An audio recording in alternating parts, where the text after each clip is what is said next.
आप देख रहे हैं SP9 न्यूज। SP9 न्यूज में आज बातचीत करने वाले हैं अखिलेश के चचा की। जी हाँ, वो इन दिनों सुर्खियों में इस वजह से है क्योंकि समाजवादी पार्टी का शायद दामन छोड़ सकते हैं।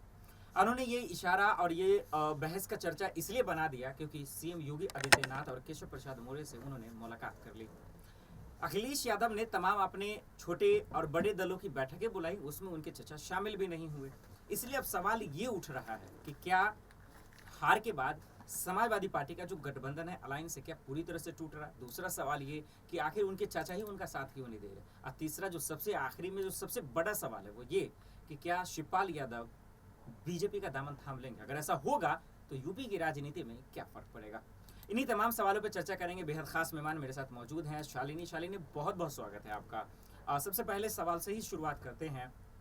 हार के बाद यूपी में अखिलेश यादव जो है पूरी तरह से बिखरते नजर आ रहे हैं और किसी पार्टी के साथ नहीं, खुद अपने परिवार से। अब वो कोई खास चेहरा नहीं, बहुत फेमस चेहरा है और वो है शिवपाल चाचा। कितना फर्क पड़ेगा ये जो टूटता हुआ जा रहा है, इसके पीछे क्या वजह देख रहे हैं आप? देखिए, शिवपाल यादव और अखिलेश के बीच में जो ये दरार कहीं ना कहीं आ रही है, ये चुनाव से पहले भी था क्योंकि एक मंच पे खड़े होने के बाद जब ये कहा गया था कि क्या शिवपाल अखिलेश के साथ आएंगे, वो तस्वीर भी कहीं ना कहीं चुनाव में साफ हो गई थी और बिल्कुल सॉरी और अखिलेश और शिवपाल जो है एक साथ आ गए थे और चुनाव भी लड़े थे।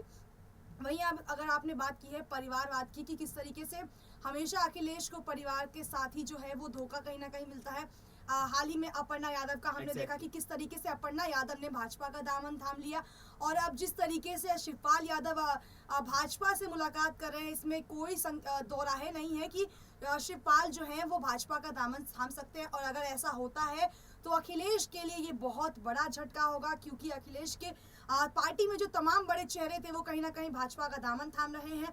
और ऐसे में जब 2022 का लोकसभा चुनाव बेहद नजदीक है और शिवपाल यादव का समाजवादी का साथ छोड़ना कहीं ना कहीं समाजवादी पार्टी के लिए बेहद ज्यादा चिंताजनक एक विषय बन जाएगा। एग्जैक्टली। लेकिन शालिनी, आपने यहाँ पे अपर्णा यादव का जब जिक्र किया है तो एक सवाल उससे ले ही लेते हैं और वो ये कि जब उन्होंने समाजवादी पार्टी का दामन छोड़ दिया, मुलायम सिंह के परिवार से छोड़कर जो है बीजेपी का दामन थाम ली, तो कहा गया उन्हें टिकट दिया जाएगा, वो भी नहीं हुआ। कहा गया कि योगी की कैबिनेट में जगह दिया जाएगा, वो भी नहीं हुआ। क्या आपको लगता है कि अपर्णा यादव जिस सोच, जिस इरादे, जिस उम्मीद से आई थी, क्या वो उन्हें नहीं मिला? क्या उनके साथ नाइंसाफी हुई? इसको किस तरह देख रही हैं आप? देखिए, अपर्णा यादव को मैं पूरी तरीके से वैसे देख रही हूँ जैसे कि चुनाव के वक्त एक नेता को लालच में डाला जाता है। जिस तरह से भाजपा बार बार जो है जनता को लालच देती है, चुनाव से पहले महंगाई कम हो जाते हैं, चुनाव के बाद महंगाई बढ़ जाते हैं, वैसे ही समाजवादी पार्टी और अखिलेश को किस तरीके से झटका देना है ये भाजपा पूरी तरीके से जानती है।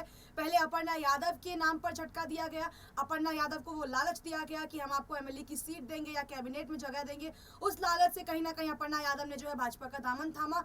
लेकिन जब शपथ ग्रहण जिस दिन समारोह हुआ, उस दिन अपर्णा को कोई टिकट नहीं मिला। अपर्णा को ना महासचिव बनाया गया, ना जिला प्रभारी, ना फिर कैबिनेट में जगह दी गई। तो कहीं ना कहीं अपर्णा के लिए वो एक बड़ा जो है वो बैकफुट पे नजर आ रही हैं और बहुत दुख की बात है क्योंकि जिस परिवार से आप आती हैं, आपने उसका दामन छोड़ा और आप भाजपा में शामिल हुई, वहां से भी आपको कोई भी फायदा दिखता हुआ नजर नहीं आ रहा है। चलिए, उसका खामियाजा तो अखिलेश यादव ने क्या भुगता है वो नतीजों में तो दिख गया शालिनी। लेकिन अब जब उनके चचा ने बगावती तौर अपना लिया है, इससे अखिलेश को कितना झटका लगेगा और बीजेपी को कितना फायदा होगा? बिल्कुल झटका लगेगा, अखिलेश को बहुत बड़ा झटका लगेगा क्योंकि हाल ही में उन्हें जो है एक बड़ा पद दिया गया था। शिवपाल यादव को एक भरोसे के लायक जिताया गया था और कहीं ना कहीं अखिलेश ने भी ये साफ कर दिया था कि अगर भाजपा को 2024 में हराना है तो उनको जो है मजबूत होना पड़ेगा, तमाम बड़ी पार्टियां साथ आएंगी तो ही कहीं ना कहीं भाजपा का जो है सुपड़ा साफ हो जाएगा 2024 में। लेकिन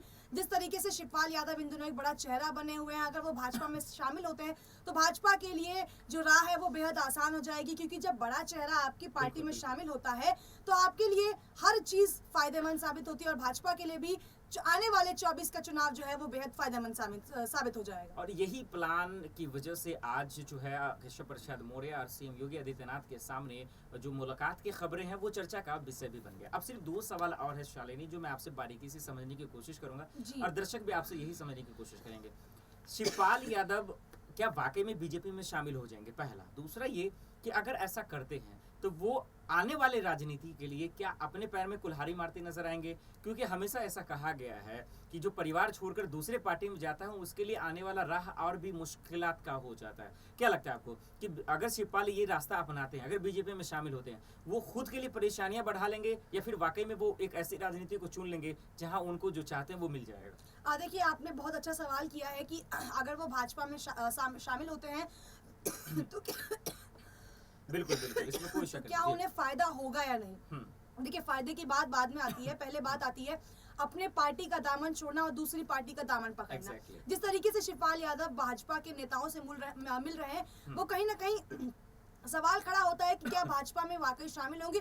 ऐसा कहा भी जा सकता है कि वो भाजपा में शामिल होंगे, लेकिन ऐसा नहीं भी माना जा सकता कि हाँ सही में शामिल हो जाएंगे, क्योंकि चुनाव से पहले, पंजाब में चुनाव से पहले हमने देखा था कि किस तरीके से कैप्टन अमरिंदर सिंह जो है दिल्ली आकर मिलते हैं भाजपा के बड़े नेताओं से, प्रधानमंत्री से मिले, लेकिन उन्होंने कांग्रेस का दामन नहीं छोड़ा, हालांकि कांग्रेस ने टिकट नहीं दिया था। तो ऐसा भी हो सकता है कि किसी और बात पे मुलाकात हुई हो। अभी अंदर की खबरें अभी तक भी सामने नहीं आई है मीडिया में। शिवपाल यादव ने कोई बयान नहीं दिया है, ना भाजपा के किसी बड़े नेता ने इस मुलाकात के बाद कोई बात साफ कही है, वरना भाजपा के नेता तो किसी भी बड़े नेता से मुलाकात के बाद बड़े ही आसानी से आकर कह देते हैं कि उनका साथ जो है अब आने वाला है। आपने दूसरा सवाल ये किया है कि क्या बीजेपी को फायदा होगा?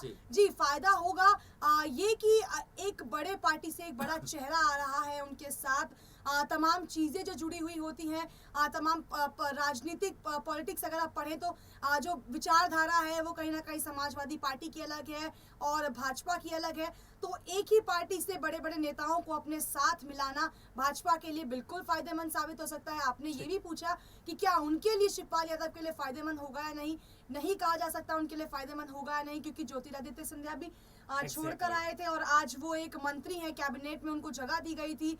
तो इसलिए ये कहना मुश्किल होगा कि अगर शिवपाल यादव भाजपा का दामन थामते हैं तो उन्हें फायदा होगा या नहीं होगा। बिल्कुल बारीकी से चीज़ों को रखने के लिए बहुत बहुत शुक्रिया। कि आखिरी सवाल की ओर रुख करते हैं और ये जानने की कोशिश करते हैं कि 5 राज्यों के नतीजे आए, 4 राज्यों में बीजेपी की जबरदस्त जीत हुई, 1 राज्य में वो हार गए, पंजाब में। लेकिन उसके बाद मैं ये जानना चाह रहा हूँ कि विपक्ष आखिर टूट क्यों गया? कांग्रेस देखिए आज बिखरता नजर आ रहा है, कभी किसी का इस्तीफा तो कभी किसी का इस्तीफा। अखिलेश में ये ड्रामा होता नजर आ रहा है, मायावती भी दूर नहीं है, बीएस में भी इस्तीफे का दौर शुरू हो गया। तो यही मैं जानना चाह रहा हूँ कि हार के बाद आखिर विपक्ष जो है पूरी तरह से टूटता हुआ नजर क्यों आ रहा है?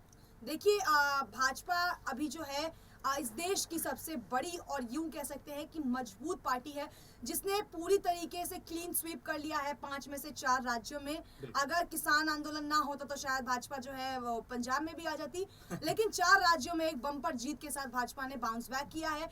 ऐसे में विपक्ष का साथ होना बहुत जरूरी हो जाता है। आप देखिए, ममता बनर्जी ने सत्ता में आने के बाद पिछले साल दिल्ली में आई थी, उन्होंने तमाम बड़े नेताओं से मुलाकात की, उन्होंने ये भी साफ कर दिया अगर भाजपा को हराना है तो विपक्ष को साथ आना ही पड़ेगा। जिस तरीके से कांग्रेस का कहीं ना कहीं बुरा प्रदर्शन नजर आ रहा है, चाहे आप लोकसभा की बात करें, उम्मीदें लगाई जा रही थी कि लोकसभा से बेहतर कहीं ना कहीं उत्तर प्रदेश के विधानसभा चुनाव में होगा, उसका भी असर बेहद खराब नजर आया। पंजाब में पूरी तरीके से क्लीन स्वीप हो गई, उत्तराखंड में जीत नजर आ रही थी, वहां भी कहीं ना कहीं हारती हुई और पूरी तरीके से हार गई, मणिपुर में हार गई, गोवा में हार गई। तो ये बड़े बड़े जो 5 राज्य थे उसमें कांग्रेस कहीं ना कहीं साफ हारती हुई नजर आ रही है।